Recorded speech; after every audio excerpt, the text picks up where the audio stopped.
Pondok pesantren Tajul Alawiyin milik Habib Bahar bin Smith yang berada di Kecamatan Kemang, Kabupaten Bogor, Jawa Barat mendapat kiriman paket berisi 3 kepala anjing dalam sebuah kardus.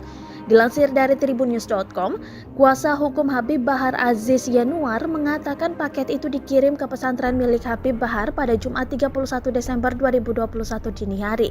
Dalam video dan foto yang beredar, diketahui ada 3 kepala anjing yang sudah dipotong dari badannya. Semuanya dimasukkan ke dalam kardus hingga akhirnya diketahui para penghuni di sana.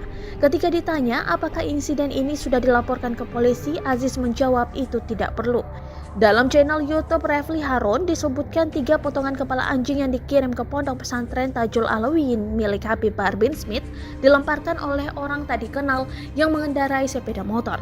Menurut Ikhwan Tuan Kota, kuasa hukum Habib Bahar, sebagaimana disampaikan oleh Refli Harun, kejadian itu sekitar pukul 2:30 waktu Indonesia Barat. Pihak pesantren melihat seseorang melempar bungkusan kardus dan plastik ke dalam area pondok. Pasti ada kaitannya dengan kasus yang saat ini dialami Habib Bahar, kata Ikhwan. Dari penglihatan orang pesantren, kata Ikhwan, ada sekitar 4 orang tak dikenal melempar kepala anjing itu.